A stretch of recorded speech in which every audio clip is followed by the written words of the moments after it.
Okay, hello everyone and welcome back. So पिछले session में हम लोग ये क्वेश्चन कर रहे थे, तो आई थिंक इसका आंसर तुम्हारे पास आ चुका होगा। e का power x tan x by 2 आएगा इसका आंसर। ठीक है, हमने हाफ एंगल फॉर्मूला लिखा और फिर हाफ एंगल फॉर्मूला को यहाँ पर थोड़ा सा सॉल्व करेंगे। तो इसमें जो सेकंड वाला होगा ना, वो fx होगा और उसका डिफरेंशिएशन यहाँ रहता है। तो दैट विल बी, बहुत से लोगों को लगता है कि हमेशा fx पहले ही होगा। नहीं, ऐसा नहीं हो सकता। fx किधर भी हो सकता है, बस तुम्हें ये खोजना है कि fx कौन है और f डैश x कौन है। उसके बाद तुम्हारा आंसर आराम से आ जाएगा। ये वाला आंसर आ गया क्या सबका? आ गया? बोलो yes sir. Yes sir. Okay okay okay.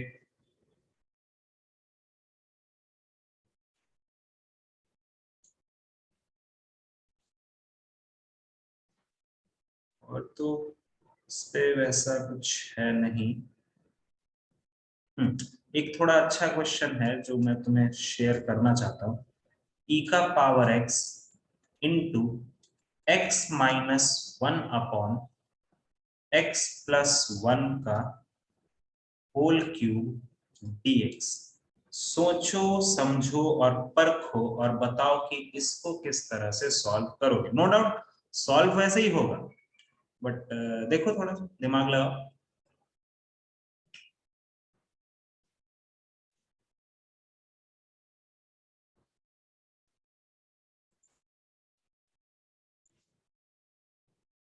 Separate करके कुछ होता है, नहीं होता है, थोड़ा सा पेन चलाओ, देखो एफ एक्स क्या होगा, एफ डैश एक्स क्या होगा। कुछ हो जाए तो अच्छी बात है। देखो, मैं जनरेट करवाता हूं तुम लोगों का थॉट प्रोसेस। एक तुम्हारे दिमाग में ये आइडिया बैठ रहा होगा। हाँ बोलो। सर ऊपर वाले में +2 - 2 करके नीचे वाले x-1 को एक साथ कर देंगे। +2 - 2 मतलब?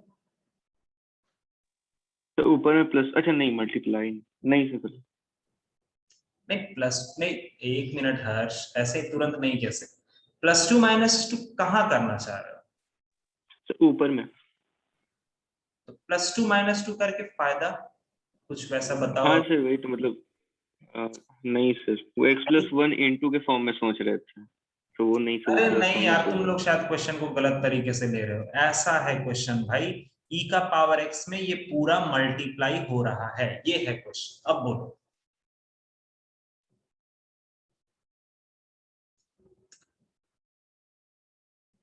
देखो, एक तो तुम लोगों के दिमाग में ये थॉट प्रोसेस जरूर जनरेट हो रहा होगा कि सर एक काम कीजिए, e का पावर x को ऐसे ही रखिए, x/x+1 का होल क्यूब रखिए, -1/x+1 का होल क्यूब रखिए।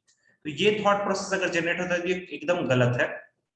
क्योंकि खुद भी सोच सकते हो कि अगर इसमें से तुम किसी को भी तुम अगर fx पकड़ोगे तो उसका डिफरेंशिएशन करते वक्त, ये तो डिवाइड रूल है ना, तो नीचे में x+1 का क्या बनेगा? पावर 6 बनेगा। समझ में आ रहा है? और डेफिनेटली वो f डैश x बनता नहीं दिखेगा। समझ में आ रहा? क्योंकि ऐसा कुछ हो ही नहीं पा रहा। तो पहला तो ये थॉट प्रोसेस एकदम देख करके ही लगता है कि ये थॉट प्रोसेस गलत है, क्योंकि डिनोमिनेटर दोनों सेम होगा तो डेरिवेटिव संभव नहीं है कि एक फंक्शन दूसरे का डेरिवेटिव बन जाए। ऐसा कभी नहीं हो सकता।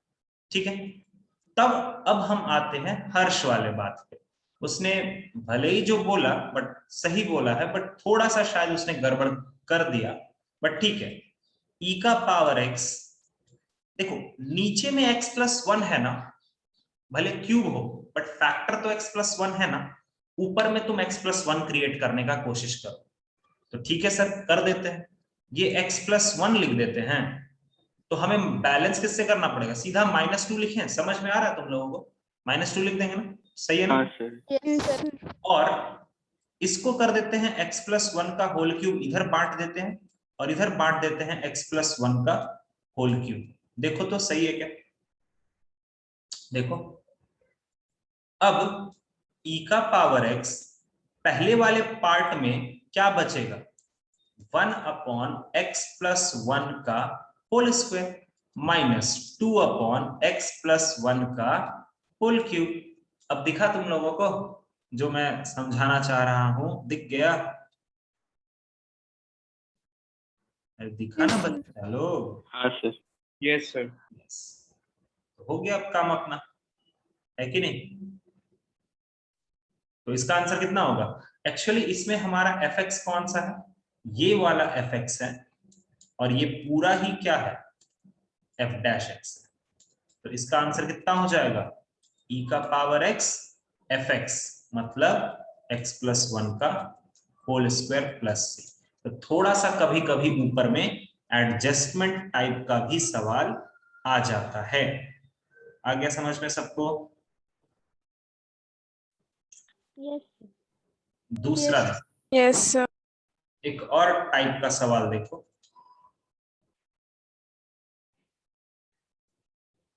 जैसे मैंने अगर तुम्हें दिया integration of root 1 minus sine x divided by 1 plus cos x into e का power minus x by two d x, इसको कैसे सॉल्व करोगे? थोड़ा सा सोचो, क्या तुम लोग सही गलत जो है बताओ, मैं कर दूंगा। क्या लगता है बताओ?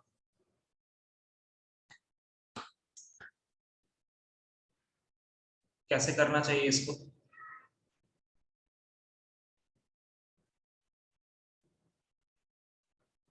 कमॉन कोई भी बताओ, सोहिनी, नंदिनी, सोनाली, कोई भी, सफल्या,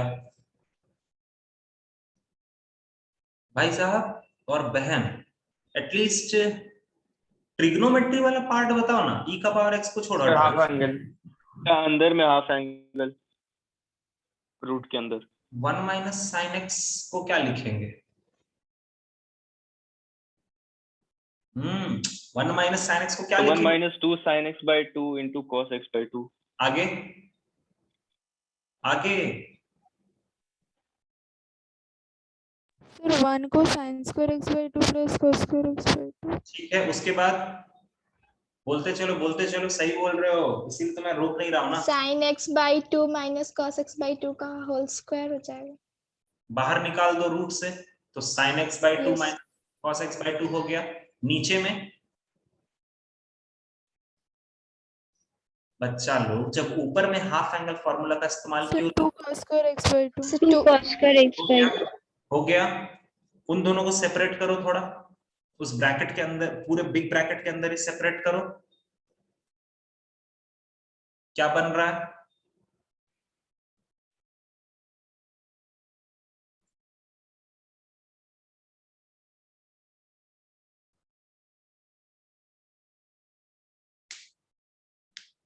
क्या बन रहा है?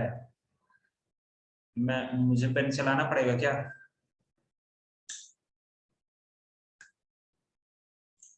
चलो देखो, So 1 by 2 into sec x by 2 into tan x by 2. नहीं, 1 by two into sec x by two या sec square x by two?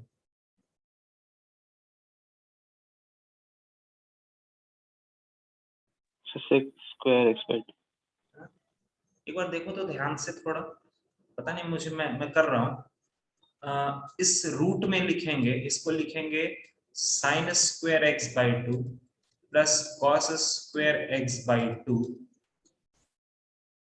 Minus 2 sine x by two cos x by two, और नीचे वाले में लिखेंगे 2 cos square x by two e का power minus x by two d x. ऊपर में एक बड़ा खूबसूरत फॉर्मूला है sine a square plus b square minus two a, उसको हम लिख सकते हैं sine x by two plus cos x by to का होल स्क्वायर। अगर वो रूट के बाहर आएगा तो वो बनेगा sign x by two plus cos x by two, और ये जो नीचे में जो 2 cos square x by to है, और इसको भी मैं लिख देता हूं 2 cos square x by to, एक ब्रैकेट में रख लेते हैं इंटीग्रेशन सिंबल के साथ, और ये दे देते हैं ई का power minus x by two d x. अच्छा अच्छा, ये बात है। बच्चा लोग पहला वाला एक चीज देख रहे हो, ये 1/2 को मैं बाहर ले लूं क्या पूरा, चलेगा ना? Yes, sir. पहला हाँ, वाला सर। पार्ट में क्या बन रहा है? पहला वाला पार्ट में Tan x by 2 into sec x by 2. sec x. Yes, जो नीचे में 2 बार कॉस है ना, अलग अलग कर दो और एक साइन को दे दो, तो वो हो जाएगा tan x by 2 into sec x by 2। लगे हाथ, इधर कितना बनेगा? sec x by 2। Hello sir, बोलो। सर बीच में माइनस आएगा ना? Yes. Oh sorry Yes, sorry sir. Sorry sorry Yes, sorry, ma'am. हाँ ठीक है ठीक है ठीक है ठीक है ठीक है, ये माइनस आएगा, ठीक है ओके। और इधर क्या है बच्चा लोग? Minus x by 2 dx। अब देखो यहाँ पर तुम्हें डायरेक्टली तो वो फॉर्मेट नहीं दिखेगा, क्योंकि वो फॉर्मेट कुछ ऐसा होता है e का पावर समथिंग, बट यहाँ पर कुछ x ही हम लोग बेसिकली देखते हैं, e का पावर x टाइप रहे या e का पावर t रहे या e का पावर p रहे, ये x बाई 2 वगैरह नहीं देखते। तो एक बात बताओ, इस पॉइंट के बाद क्या सब्स्टिट्यूशन करेंगे? बोलो। Minus x by 2 को टी को पुट t. कर। यस यस, हमें ना अगर कुछ भी चाहिए तो e का पावर t कुछ ऐसा चाहिए, F T plus F dash T, ऐसा टाइप का। देखते हैं बना के बनता है कि नहीं, है ना? तो चलो, तो माइनस एक्स बाई 2 को हम t पुट कर देते हैं, जिसके कारण dt बाई dx कितना हो जाएगा? -1/2। बहुत बढ़िया सर, आइए अब वापस इंटीग्रेशन में। तो थोड़ा सा मुझे बताओ कि ये इंटीग्रेशन अब क्या बनेगा? 1/2 tan x बाई 2। अच्छा बताओ, x बाई 2 को हम किससे रिप्लेस कर दें? माइनस टी से? Yes, sir. Yes, sir. tan of minus T sec of minus T minus sec of minus T, और उसके बाद ये बन गया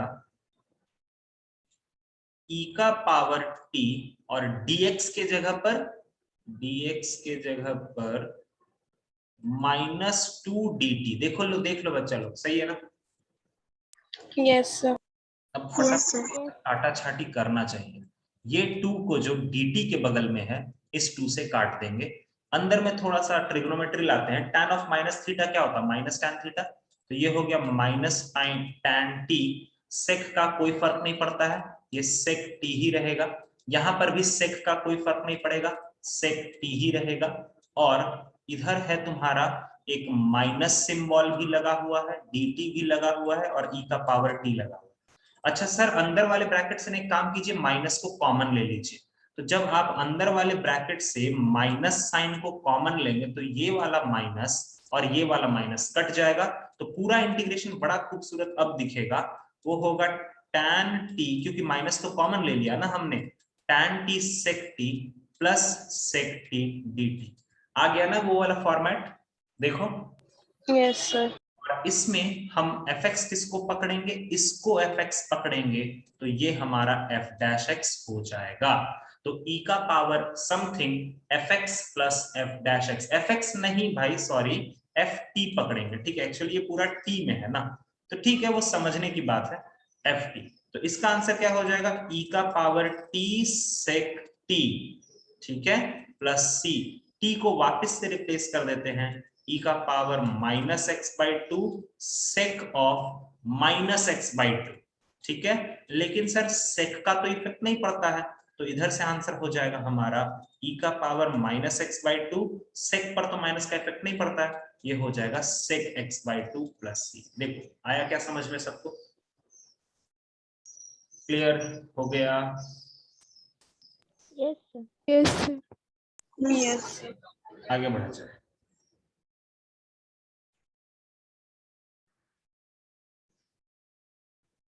एक और करते हैं, इसके बाद दूसरे पार्शियल फ्रैक्शन जो लास्ट पार्ट है ना, वो देख लेंगे।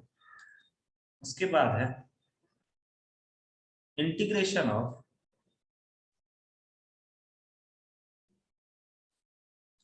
tan of log x plus sec square log x dx। कैसे करेंगे इसको? सब्स्टिट्यूशन करेंगे, लेकिन क्या सब्स्टिट्यूट करेंगे बताओ? log x equals to t। सही है, सही है। ये सारी चीजें थोड़ा सा एनालिसिस करो कि अगर कभी भी साइन के एंगल में x ना रह करके t ना रह करके कोई अलग फंक्शन रहता है तो इट विल बी बेटर कि एक बार जरा उसको t पुट करके देखो क्या मिलता है। तो चलो आप t पुट करके देखते हैं। तो अपन यहाँ पर log x को t पुट करते हैं, तो यहाँ से dt अपॉन dx कितना आ जाएगा? वो हो जाएगा 1/x। चलो अब इंटीग्रेशन में चलते हैं। ये हो गया tan t plus sec square t, जिसके कारण, और सॉरी बगल में dx है ना, तो dx को हम क्या लिख सकते हैं? x dt। अभी तो इंटीग्रेट नहीं हो पाएगा, हमें x को लिखना पड़ेगा। तो x को हम क्या लिख सकते हैं बच्चा लोग? यहाँ से x को e to the power t। तो ये इंटीग्रेशन हमारा क्या बन गया? ये बन गया tan t plus sec square t, और ये x के जगह पर आ गया e to the power t dt। अब देखो सब्स्टिट्यूट करने के बाद तुम्हें ये दिख रहा है, जिसमें ये तुम्हारा फंक्शन होगा और ये उसका डेरिवेटिव होगा। तो इसका आंसर हो जाएगा e का power t tan t plus c। तो t को पुट कर देते हैं, t को हम रख सकते हैं log x रख सकते हैं, और ये हो गया tan of log x plus c। अब बाय डिफॉल्ट इसकी वैल्यू कितनी होगी बता सकते हो? e का पावर log x का वैल्यू क्या X। होगा? सर होगा। x। ठीक है, क्योंकि यहाँ पर भी बेस e है, दोनों बेसेस सेम है, तो आंसर हो जाएगा x into tan of log x plus c। आया बात समझ में? Yes sir. चलो बहुत बढ़िया।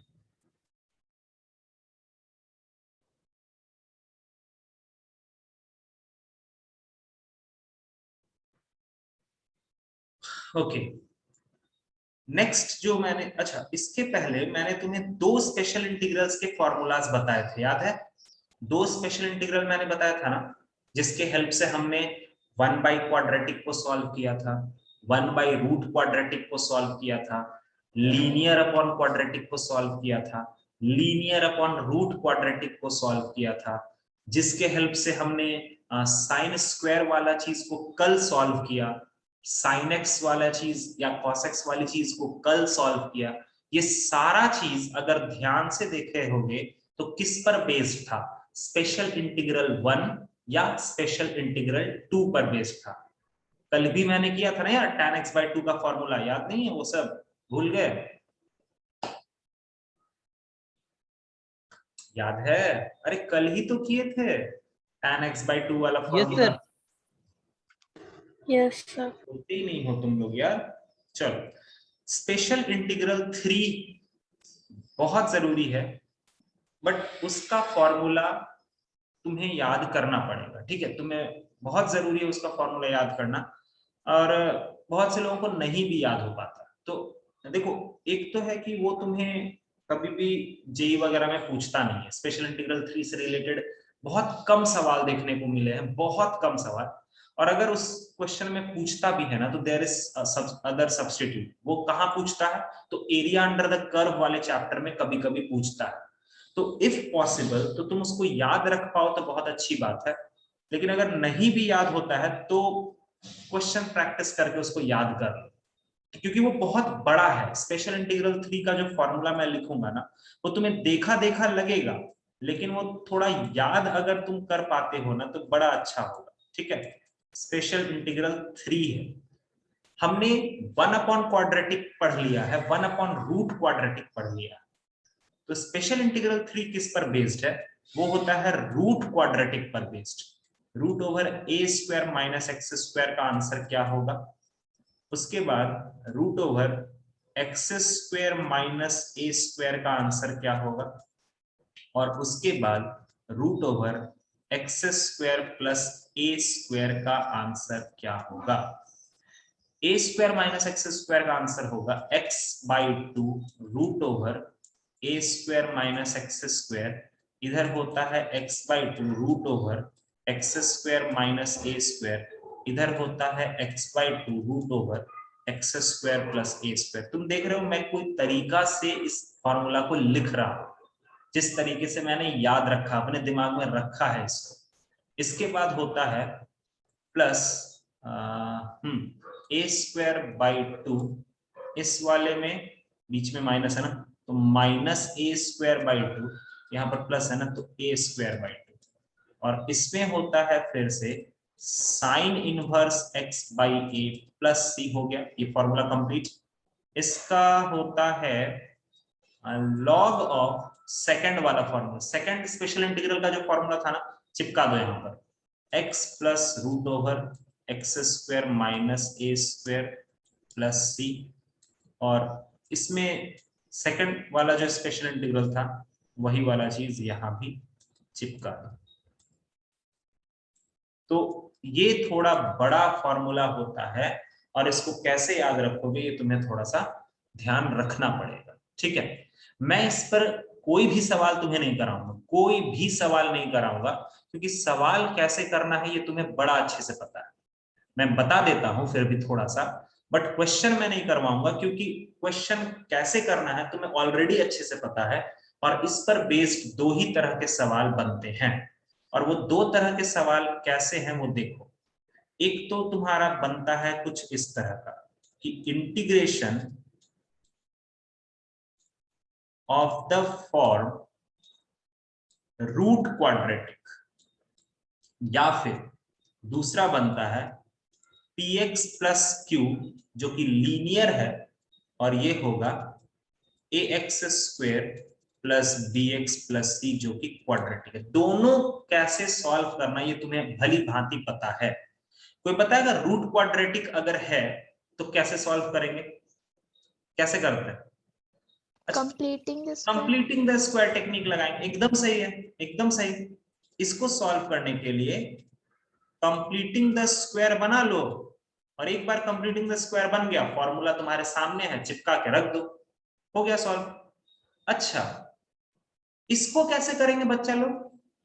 Sir, linear is equals to lambda differentiation of एकदम सही। यहां पर भी वही फंडा जो अपन ने लीनियर अपॉन क्वाड्रेटिक के लिए लगाया था और लीनियर अपॉन रूट क्वाड्रेटिक के लिए लगाया था, यहां पर वही करेंगे।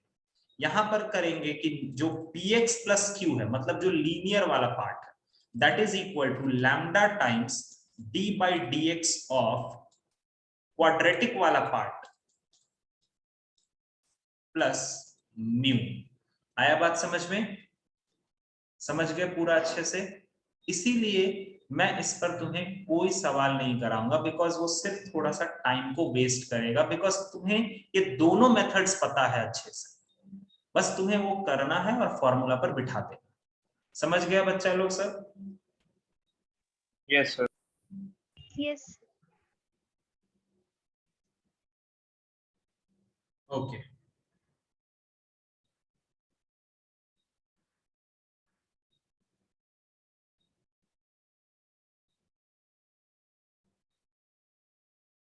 नेक्स्ट के टॉपिक की तरफ बढ़ते हैं, और इसका जो सेकंड लास्ट पार्ट होता है इंटीग्रेशन का, सेकंड लास्ट, क्योंकि लास्ट में एक थोड़ा सा एक रहता है टॉपिक जिसको मिसलेनियस पार्ट बोला जाता है, जिसमें थोड़ा कुछ सिखाया जाता है, बट उसके पहले तुम्हें एक सेकंड लास्ट टॉपिक जो होता है। अब ये सब टॉपिक्स लास्ट में क्यों पढ़ाए जाते हैं? बिकॉज इन सभी टॉपिक्स में प्रीवियस जो भी तुमने पढ़ रखा है मेथड्स, वो सारे मेथड्स यहाँ पर इस्तेमाल हो जाते हैं, ठीक है। And that particular second last topic is integration by partial fraction, ठीक है।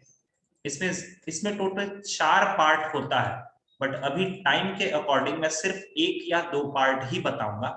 आसान है, तुम्हें एक बार में समझ में आ जाएगा, ठीक है। Integration by partial fraction, integration by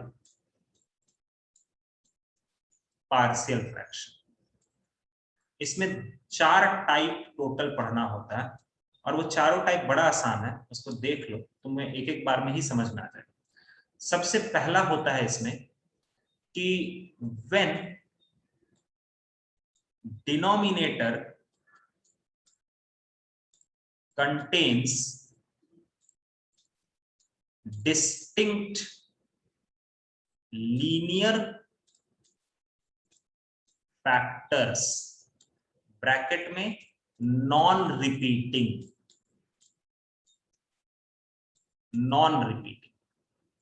ठीक है, मैं बता देता हूं कैसे होता है, इसको अंडरलाइन कर लेना। जब डिनोमिनेटर में पार्शियल फ्रैक्शन, कभी सुना है क्या किसी ने तुम लोगों में से? पार्शियल फ्रैक्शन 9th में या 10th में थोड़ा बहुत, कि कैसे उसको रिजॉल्व करते हैं। पार्शियल फ्रैक्शन का मतलब समझते हो? जैसे 1 अपॉन कोई भी दो फैक्टर दिया हुआ है तो उसको a upon something plus b upon something कैसे लिखते हैं, that particular thing is known as partial fraction technique. ठीक है, आई थिंक इन 9th और 10th में थोड़ा सा पढ़ाया जाता है, थोड़ा सा ही पढ़ाया जाता है, तो वहां पर बेसिक कॉन्सेप्ट्स दे दिया जाता है इसके बारे में। बट कोई बात नहीं, अगर दिमाग में नहीं है तो मैं फिर से पूरा एक्सप्लेन कर देता हूं। सबसे पहला जो इसमें टाइप होता है वो होता है कि जब डिनोमिनेटर में तुम्हारे सभी फैक्टर्स जो होंगे वो लीनियर होंगे और रिपीट नहीं करेंगे कोई भी फैक्टर्स। ठीक है, जैसे मान लो तुम्हारा ऊपर में लिखा हुआ है px plus Q upon x minus x1 x minus x2 x minus x3 ऐसे करते करते x माइनस xn। तो इसको पार्शियल फ्रैक्शन में कैसे तोड़ेंगे? इसको तोड़ेंगे a by x minus x1 plus b by x minus x2 plus c by x minus x3 plus ऐसे करते करते जो भी है z by x minus x। ऐसे हम पार्शियल फ्रैक्शन में तोड़ते हैं और उसके बाद हम ABC का वैल्यू निकाल लेते हैं। समझ में आया इसको ये सारी चीजें? बोलो। Yes sir. अच्छे से तुम्हें नहीं समझ में? एक क्वेश्चन देखो तो तुम्हें तुरंत अच्छे से पकड़ में आ जाएगा कि सर आप कहना क्या चाह रहे हैं। जैसे ये है, अगर 2x plus 1 upon x plus 1 into x minus 2। अगर बच्चा लोग मैंने तुम्हें बोला कि यार चलो मैंने तुम्हें पार्शियल फ्रैक्शन नहीं पढ़ाया, मैंने बोला कि नहीं मैं नहीं पढ़ाऊंगा, तो तुम इस क्वेश्चन को, क्या कोई दूसरा तरीका है तुम्हारे पास इस क्वेश्चन को करने का? कोई बच्चा मुझे बता दे ये चीज। Is there any sir x plus 1 और x माइनस 2 को मल्टीप्लाई करके फिर उसको लीनियर बाई क्वाड्रेटिक। यस, एक तो ये तरीका, बट स्टिल वो तुमने पढ़ रखा है मुझे पता है, बट स्टिल मैं तुम्हें इसको पार्शियल फ्रैक्शन से भी करना सिखाता। ठीक है, क्योंकि क्वेश्चन का कोई भरोसा नहीं है, वो कुछ भी पूछ सकते हैं। अब देखो कैसे इसको सॉल्व करते हैं पार्शियली। ठीक है, तो इसको सॉल्व करने के लिए सबसे पहले तो ये इंटीग्रेशन का सिंबल हटाओ और उसको पार्शियल फ्रैक्शन पहले सॉल्व करते हैं। दो मेथड, मतलब दो प्रोसेस होता है इसमें। पहले पार्शियल फ्रैक्शन, फिर पार्शियल फ्रैक्शन एक बार आ गया ना तो इंटीग्रेशन तो 5 सेकंड में आता है। 5 सेकंड। देखो कैसे, सबसे पहले इसको लिखो 2x plus 1 upon x plus 1 into x minus 2। अब इसको पार्शियल फ्रैक्शन में कैसे तोड़ेंगे बता सकते हो? अभी ऊपर में मैंने सिखाया ना कि अगर डिनोमिनेटर में डिस्टिंक्ट लीनियर फैक्टर्स हैं, रिपीट नहीं कर रहे हैं, तो कैसे तोड़ते हैं? a अपॉन x प्लस 1, ठीक है, plus b upon x minus 2। ऐसा करेंगे कि नहीं, बोलो? ठीक है। अब इसके बाद अभी मैं इंटीग्रेशन नहीं कर रहा हूं, ये मत सोचना कि ये इंटीग्रेशन है, नहीं, ये बस पार्शियल फ्रैक्शन में तोड़ रहा हूं और a और b का वैल्यू निकालूंगा। ये हो गया। फिर इसके बाद x प्लस 1 और x माइनस 2, इसको जरा एलसीएम ले लो। ये हो गया x plus 1 into x minus 2, ये क्रॉस जाएगा ना, ये x माइनस 2 और ये हो गया x प्लस 1। सर अच्छी बात है कि ये और ये कट गया, तो तुम्हारे पास क्या मिलता है? 2x plus 1 is equal to a into x minus 2 plus b into x plus 1। अब यहां पर बहुत से जगह पर तुम देखोगे कि बहुत से टीचर्स ये बोलते हैं कि यहां पर मल्टीप्लाई कर लो, x का कोफिशिएंट को सेम कंपेयर कर दो, कांस्टेंट पार्ट को कंपेयर कर दो और सॉल्व कर दो। बट मैं तुम्हें वो चीज नहीं बोलूंगा क्योंकि वो एक वो चलो इस क्वेश्चन में काम कर जाएगा, लेकिन क्वेश्चन जैसे जैसे भारी हो जाएंगे ना आगे, टाइप 2, टाइप 3, टाइप 4, तो वहां पर यही चीज तुम्हारे लिए मतलब दिमाग का टेंशन बन जाता है, कंपेयर करना वगैरह वगैरह, ठीक है, ये सब वहीं पर टेंशन बनता है। तो करते क्या है, देखो एक बात बताओ बच्चा लोग, यहां पर तुम्हें ये एक फैक्टर दिख रहा है और ये एक फैक्टर दिख रहा है ना, एक बार x का वैल्यू को तुम 2 रखो, इस फैक्टर से क्रिटिकल पॉइंट क्या निकाल रहे हो, 2, तो एक बार पूरे इक्वेशन में x का वैल्यू 2 रखो, तो बताओ इधर क्या बनेगा, 5 बनेगा, बनेगा ना? Yes sir. उधर Yes, sir. पार्ट खत्म हो जाएगा और b के साथ क्या बन जाएगा, 3b बनेगा। 3b। तो यहां से b का वैल्यू देखो कितना आराम से आ गया तुम्हारा, कोई टेंशन नहीं है, टाइम बचा, टेंशन बचा, सब कुछ बच गया। अच्छा अब क्या करें बताओ तो बच्चा लोग, x का वैल्यू अब क्या रखेंगे, -1. -1। तो ये कितना हो जाएगा, -1 इधर और उधर b तो खत्म हो जाएगा, ये हो जाएगा -3b, सॉरी -3a, तो यहां से a का वैल्यू कितना आ गया, 1/3 आया क्या, देखो सही बात, yes sir. Yes, sir. a और b का वैल्यू निकलते ही मतलब 90% क्वेश्चन सॉल्व हो गया है, वापस यहां आ जाओ, यहां पर अभी क्वेश्चन में क्या था, इसका इंटीग्रेशन, इसका इंटीग्रेशन करने का मतलब है इसका इंटीग्रेशन और इसका ये लास्ट में लगाना, ठीक है, स्टार्टिंग में लगा दोगे तो गड़बड़ हो जाता है, ठीक है, ये इंटीग्रेशन का वो मैंने एक्चुअली बार बार मैं लिखना नहीं चाह रहा हूं, वरना फिर मुझे वो पूरा लिखना पड़ता कि this particular thing is equal to this plus this, so integration of this is equal to integration of this plus integration of this, तो वो मैं तुम्हें एक ही बार में समझा दे रहा हूं, तो वो समझ लो, ठीक है। तो बताओ a का वैल्यू कितना रख दे, 1/3 ऑफ 1/x प्लस 1, 1/3 तो कांस्टेंट है वो तो बाहर आ गया, plus 5/3 integration of 1/x minus 2, समझ में आ गया, इसका इंटीग्रेशन क्या होगा, ln x plus 1। ln of x plus 1, उसका इंटीग्रेशन क्या होगा, log of ln x minus 1। ln ही होता है, हाँ ln होता है, बट अगर log हम लोग बोलते हैं तो बाय डिफॉल्ट समझ में आ जाता है कि बेस e है। तो ये था तुम्हारा पहला टाइप का इंटीग्रेशन पार्शियल फ्रैक्शन के अंदर, ठीक है, जहां पर तुम्हारा डिनोमिनेटर का जो टर्म्स होता है वो बेसिकली क्या होता है, डिस्टिंक्ट टर्म्स होते हैं और लीनियर फैक्टर्स होते हैं, समझ में आया सबको को ये बात, ठीक है, यस।